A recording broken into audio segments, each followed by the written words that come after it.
नमस्कार, बुलेटिन में स्वागत है आपका। मैं हूं आपके साथ मनु तेवतिया। बुलेटिन में सबसे पहले बात बैसाखी की। आज पूरे देश में बैसाखी मनाई जा रही है। हिंदू नववर्ष का आरंभ बैसाखी से होता है। आज ही सिखों के 10वें गुरु गोविंद सिंह ने खालसा पंथ की स्थापना की थी। बैसाखी को बैसाख की संक्रांति भी कहा जाता है। इस दिन सूर्य मेष राशि में प्रवेश करता है।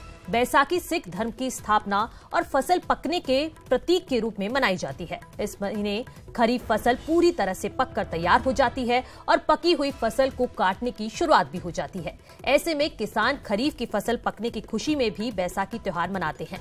देश के अलग अलग जगहों पर इसे अलग नामों से मनाया जाता है, जैसे असम में बिहू, बंगाल में नवावर्ष, केरल में पूरम विशु के नाम से लोग इसे मनाते हैं।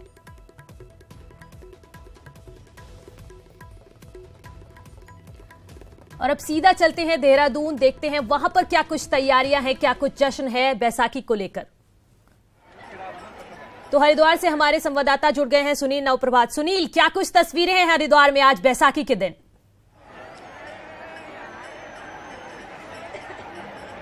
देखिए मनु, बैसाखी के इस पर्व को लेकर लोगों में बड़ा उत्साह है। हर की पैड़ी पर गंगा के किनारे में आपको एक दृश्य दिखाऊंगा कि देखिए हजारों की संख्या में लोग यहाँ पर सुबह से ही माँ गंगा में स्नान कर रहे हैं। क्योंकि बैसाखी का पर्व है, रामनवमी का ये आज का दिन है, तो बड़ा पवित्र इस त्यौहार को माना जाता है। और आमतौर पर जो बैसाखी है हर साल 13 अप्रैल को पड़ती है, लेकिन इस बार 36 सालों के बाद ये संयोग पड़ा है कि जब 14 अप्रैल को बैसाखी का पर्व मनाया जा रहा है। और जिस तरह से कि आपने भी बताया कि बैसाखी का बेहद महत्व है, खासकर पंजाब और हरियाणा में इसे सीधे तौर पर कृषि से जोड़कर देखा जाता है कि जब फसलें पककर तैयार हो जाती हैं और अब उनकी कटाई का समय शुरू होता है, तो आज ही किसान अपने जो मेहनत है, जो उसके खेतों में जो सोना उग रहा है, आज से उसकी कटाई का दिन शुरू होता है। और आज ही के दिन सिखों के 10वें गुरु गोविंद सिंह ने खालसा पंथ की स्थापना की थी और पूरे देश में, पूरे दुनिया भर में सिख समुदाय को एक नई पहचान आज के दिन से शुरू हुई थी। तो वहीं हिंदुओं में माना जाता है कि आज ही स्वामी दयानंद सरस्वती ने आर्य समाज की स्थापना की थी। तो बौद्ध समुदाय के लोग भी मानते हैं कि आज भगवान बुद्ध को ज्ञान की प्राप्ति हुई थी। तो एक पवित्र दिन है। जिस तरह से कि माना जाता है कि आज के दिन ही माँ गंगा ने भी इस धराधाम पर, पृथ्वी पर अवतरण किया था, तो इसलिए भी खास माना जाता है आज के दिन गंगा में स्नान करने को। माना जाता है कि आज के दिन जो भी गंगा में स्नान करता है उसके तमाम पाप नष्ट हो जाते हैं, वो पुण्य का भागीदार होता है। और इसीलिए यहाँ पर दूर दूर से लोग माँ गंगा में स्नान करने आए हैं। यहाँ पर हमारे साथ भी कुछ श्रद्धालु मौजूद हैं। आप कहाँ से आए हैं? हम लोग को उड़ीसा से आए, दोनों पेरेंट के साथ, अपना पेरेंट्स एंड इन-लॉज के साथ आए हैं। यहाँ पे बैसाखी का है, रामनवमी कल गया है। हम लोग यहाँ पे पिंडदान करने के लिए, गंगा में स्नान करने के लिए आए हैं। बहुत अच्छा लगा, रियली इतने सारे क्राउड है, तो इसमें से हम लोग रियली हैप्पी है कि जय माँ गंगे, यहाँ पे हम लोग को पुण्य मिला। यहाँ पे नहाया, डुबकी में लगाया गंगा में, एंड यहाँ पे पिंडदान किया मासी घाट में। बहुत अच्छा लगा यहाँ पे। आप उड़ीसा से आए हैं माँ गंगा के दर्शन करने के लिए, माँ गंगा में स्नान करने के लिए। कैसा महसूस किया जब माँ गंगा में डुबकी लगाई? बहुत अच्छा लग रहा है, बहुत खुशी मिल रहा है। सबके साथ हम लोग फैमिली के साथ आए हैं, तो बहुत खुशी हो रहा है। इससे पहले भी हरिद्वार आना हुआ? नहीं, हम लोग पहली बार आए हैं। तो आप देखिए मनु कि ये बैसाखी का पर्व है। आप उड़ीसा से आए हैं, इसी तरह से देश के कोने कोने से बड़ी संख्या में श्रद्धालु यहाँ पहुँचे हैं और माँ गंगा में स्नान कर रहे हैं, पुण्य का भागीदार बन रहे हैं। आप भी उड़ीसा से आए हैं? हम उड़ीसा के आएगा। मेरा नाम फकीर मोहन जना है। ये स्नान किया नदी में? हरिद्वार में आएगा तो पितृमातृ के दान दिया। आप उड़ीसा से आए हैं, हिंदी बोलने में थोड़ा दिक्कत है, लेकिन जो उन्होंने समझाया, जो मैं समझ पाया कि वो यहाँ पर पिंडदान करने भी यहाँ पर पहुँचे हैं। तो आप देखिए कि लोग गंगा में स्नान भी करते हैं, तो पितरों के मोक्ष के लिए भी माँ गंगा के दर पर आते हैं। और खासकर हरिद्वार ये एक पवित्र नगरी है जहाँ पर माँ गंगा पहाड़ों से होते हुए पहली बार मैदान में उतरती है। तो हजारों की संख्या में आज सुबह से लोग इस मेष संक्रांति पर, चूंकि आज ये सौर नवग्रह भी माना जाता है कि आज सूर्य मेष राशि में प्रवेश करता है, तो तमाम संयोग हैं एक ही दिन पर। तो इसलिए इस दिन को गंगा में स्नान करने का मौका कोई भी छोड़ना नहीं चाहता। जी मनु। सुनील, आज के दिन गुरुद्वारे में स्पेशली काफी रौनक देखने को मिलती है, तो हरिद्वार की बात करें, अगर पूरे उत्तराखंड की बात करें, तो क्या कुछ तस्वीरें नजर आएंगी आज पूरे दिन?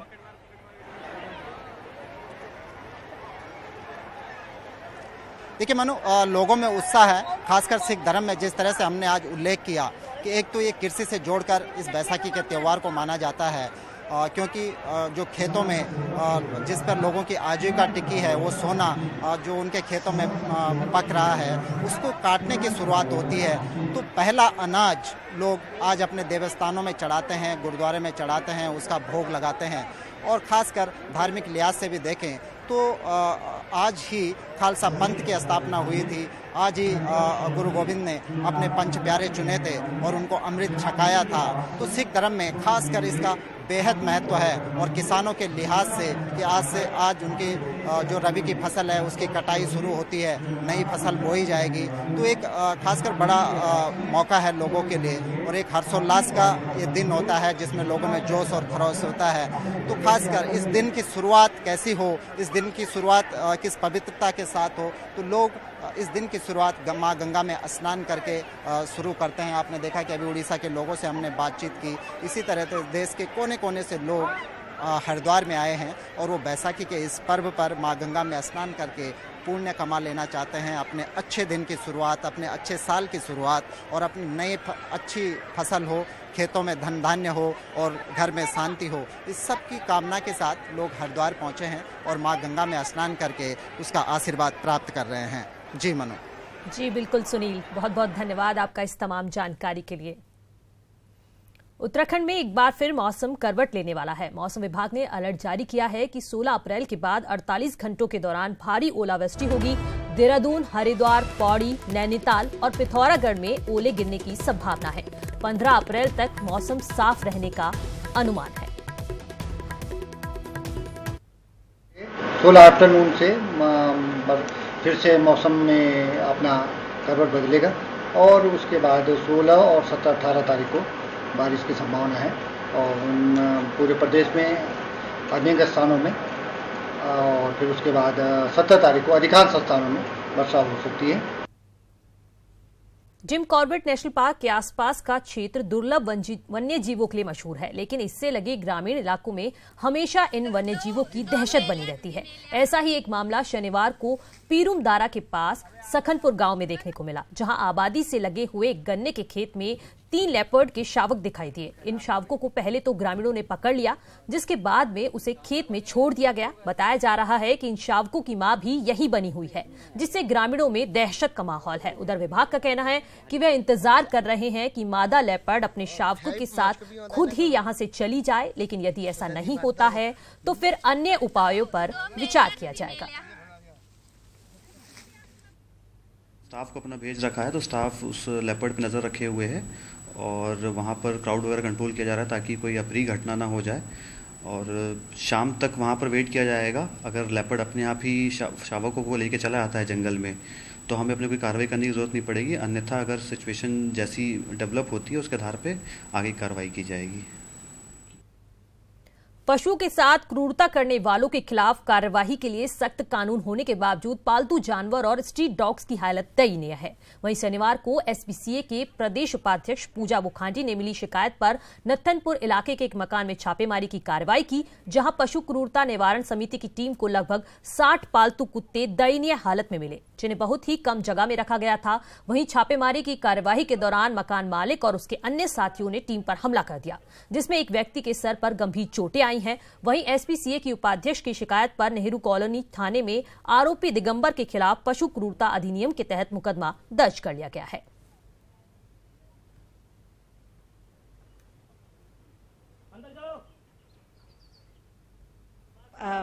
बहुत गंदा है, बहुत छोटे छोटे बच्चों को बेचा जा रहा है, 15-15 दिन के बच्चों को गैर कानूनी। इसके पास लाइसेंस नहीं है, इसके पास कुत्ते बेचने का लाइसेंस नहीं है और इन्होंने जानवरों की दुर्दशा कर रखी है अंदर। सो ये सारे पशु क्रूरता अधिनियम के अंतर्गत दंडनीय अपराध है। उत्तराखंड में लोकसभा चुनाव के लिए पहले चरण में मतदान खत्म होने के बाद अब भाजपा और कांग्रेस के स्थानीय दिग्गज नेता दूसरे राज्यों में अपनी अपनी पार्टियों के लिए प्रचार करेंगे।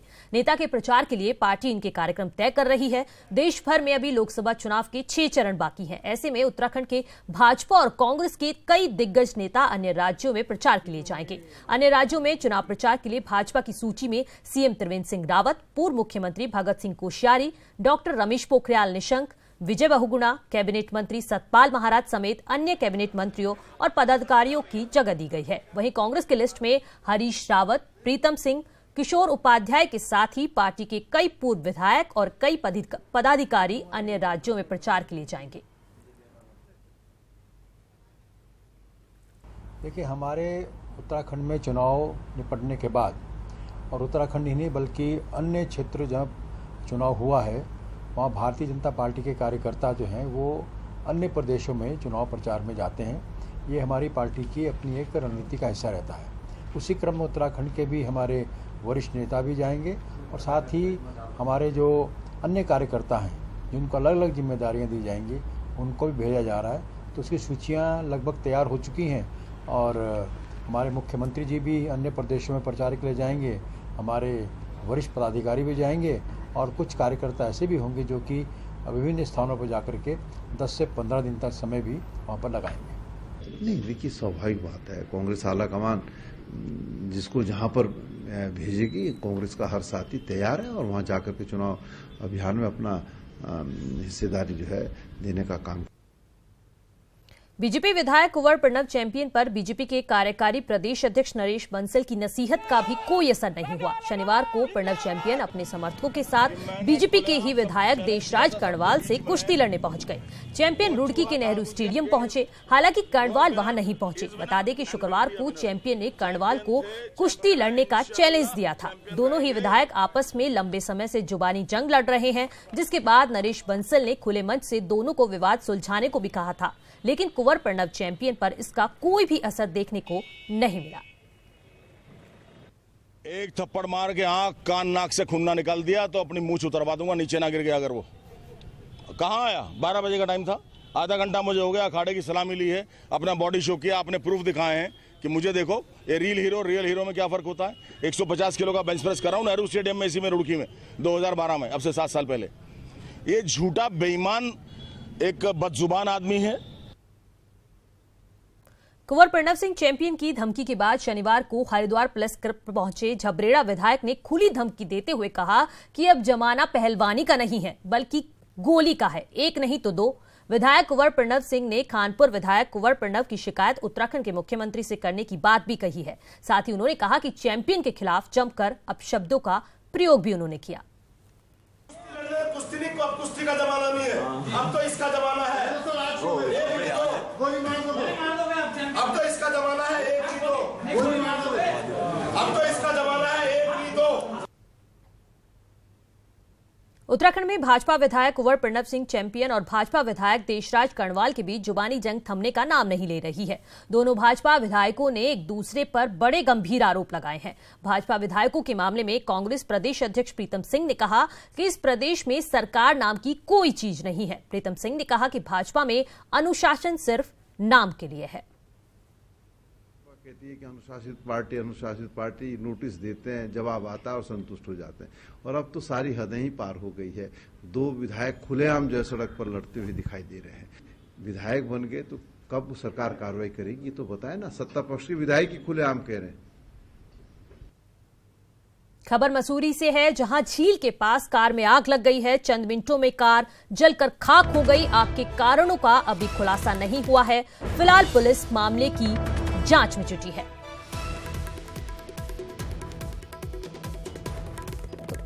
एक्सक्लूसिव तस्वीरें आप देख रहे हैं अपनी स्क्रीन पर, कैसे धू धू कर जल रही है ये कार और सिर्फ चंद मिनटों में कार जलकर खाक हो गई। फिलहाल आग के कारणों का पता नहीं चल पाया है। ये पूरा हादसा मसूरी झील के पास हुआ है। उत्तराखंड में मतदान पूरा हो चुका है और अब नतीजों का इंतजार है, मगर इस बार बीजेपी और कांग्रेस दोनों ही दलों में दिग्गजों की साख दांव पर है, क्योंकि इस बार की हार सियासी करियर पर भारी पड़ सकती है। बीजेपी और कांग्रेस दोनों ही पार्टियों के प्रदेश अध्यक्ष चुनाव मैदान में थे और इस बार के चुनाव नतीजे उनके लिए लिटमस टेस्ट से कम नहीं है। अपनी सीट के साथ ही उन पर बाकी प्रत्याशियों की जीत का भी जिम्मा है और हार हुई तो पूरी जिम्मेदारी उनकी। कांग्रेस प्रदेश अध्यक्ष प्रीतम सिंह के लिए तो अध्यक्ष बनने के बाद ये पहला बड़ा चुनाव है जिसमें उनके नेतृत्व क्षमताओं की परख भी होगी और नतीजे उनका भविष्य तय करेंगे। देखिए, परीक्षा तो राजनीति में हर व्यक्ति की हर क्षण होती है, कोई नई बात नहीं है। चुनाव लड़े हैं, मजबूती से लड़े हैं और 5 सीटें जीत रही है। कांग्रेस के एक और बड़े नेता हरीश रावत की भी प्रतिष्ठा दांव पर है। विधानसभा चुनाव में 2 सीटों से चुनाव हारने के बाद वो नैनीताल उधम सिंह नगर सीट से चुनाव मैदान में थे और उनके राजनीतिक करियर के लिए इस चुनाव में जीत बेहद जरूरी है। अगर हरदा चुनाव हारे तो 2022 के चुनाव पर उनके दखल पर असर पड़ सकता है। बीजेपी प्रदेश अध्यक्ष अजय भट्ट भी चुनावी रण में है। अपने प्रत्याशियों को रिपीट करने की जिम्मेदारी तो उन पर है ही साथ विधानसभा चुनाव में उनकी हार के बाद इस संसदीय चुनाव में अपनी सीट भी निकालनी है। लिहाजा नतीजे उनके पक्ष में नहीं आए तो पार्टी के अंदर उनकी खिलाफत तेज हो जाएगी। भारतीय जनता पार्टी अपनी जिस बुलंदी पे पहुंची है उससे आगे बढ़ेगी। हम बुलंदियों पर ठहरना जानते हैं। हमारे कार्यकर्ताओं ने बहुत ताकत के साथ, बहुत मेहनत के साथ एक राष्ट्रीय परिप्रेक्ष्य में राष्ट्रीय विचारधारा को आगे बढ़ाने के लिए, भारतीयता का मान सम्मान बढ़ाने के लिए निरंतर धरातल पे काम किया। उत्तराखंड में इनके अलावा भी बीजेपी कांग्रेस के ज्यादातर प्रत्याशी हाई प्रोफाइल ही थे, चाहे निशंक हो, माला राज्य लक्ष्मी या फिर तीरथ सिंह, मनीष खंडूरी और अल्मोड़ा के दोनों टमटा। ये चुनाव सभी के लिए आगे की राह तय करेगा। देहरादून से न्यूज़ 18 के लिए रॉबिन सिंह चौहान की रिपोर्ट। बीजेपी के पूर्व प्रदेश अध्यक्ष और डीडीहार के विधायक बिशन सिंह चुफाल ने लोकसभा चुनाव की समीक्षा बैठक की। पिथौरागढ़ मुख्यालय में आयोजित समीक्षा बैठक में चुफाल ने कार्यकर्ताओं से उनके बूथ की रिपोर्ट ली। साथ ही प्रदेश के अन्य जिलों में भी पार्टी नेताओं से मतदान के रुझान के बारे में जानकारी हासिल की। बैठक के बाद चुफाल ने दावा किया है कि प्रदेश की सभी 5 सीटों पर बीजेपी बड़ी जीत दर्ज करने जा रही है। कार्यकर्ताओं से और जो रिपोर्ट आ रही है, चाहे सभी पक्षों से लेकर रिपोर्ट ली जा रही है, उससे लग रहा है कि हमें 5 लोकसभा सीट भारतीय जनता पार्टी जीतेगी। कोई भी ऐसी लोकसभा सीट ऐसी नहीं लग रही है जिसमें भारतीय जनता पार्टी पीछे रहेगी। जनपद चमोली के थराली रतगांव मोटरमार्ग पर डूंगरी मेन के पास महिंद्रा पिकअप दुर्घटनाग्रस्त हो गई, जिसमें सवार एक व्यक्ति की मौके पर ही मौत हो गई जबकि चालक गंभीर रूप से घायल हो गया, जिसे स्थानीय लोगों की मदद से पुलिस द्वारा रेस्क्यू कर सीएचसी थराली में भर्ती कराया गया है। बता दें कि दुर्घटनाग्रस्त वाहन थराली से रतगांव की ओर जा रहा था।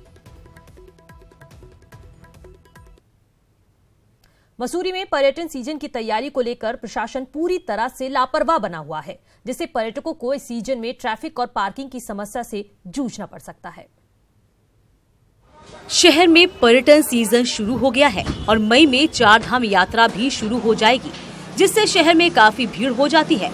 लेकिन शहर की पार्किंग और ट्रैफिक समस्या को दूर करने के लिए प्रशासन स्तर से कोई प्रयास नहीं किए गए हैं। मसूरी में बहुत वर्षों से चली आ रही है। प्रशासनिक खामी सामने है। आज से पूर्व ये होता था कि बैठकें हुआ करती थी प्रशासन की तरफ से, मगर इस वर्ष बिल्कुल भी पर्यटन की ओर प्रशासन का कोई रुख नहीं है। नगर पालिका अध्यक्ष अनुज गुप्ता भी मानते हैं कि ट्रैफिक समस्या गंभीर होती जा रही है, लेकिन पालिका प्रशासन इसे दूर करने का प्रयास करेगा। बहुत एक गंभीर समस्या पार्किंग को लेके आने वाले सीजन पे होने जा रही है, लेकिन हम कोशिश करेंगे कि इसमें किसी तरह से पार्किंग का अरेंजमेंट करा जाए। पिछले 3 साल से शहर में 32 करोड़ की लागत से बन रही पार्किंग अभी तक पूरी तरह से नहीं बन पाई है और शहर में कोई बड़ी पार्किंग की व्यवस्था भी नहीं है, जिससे पर्यटन सीजन में सैलानियों को मसूरी में एक बार फिर ट्रैफिक जाम और पार्किंग की समस्या से जूझना पड़ सकता है। सुनील सिलवाल, न्यूज़ 18 मसूरी।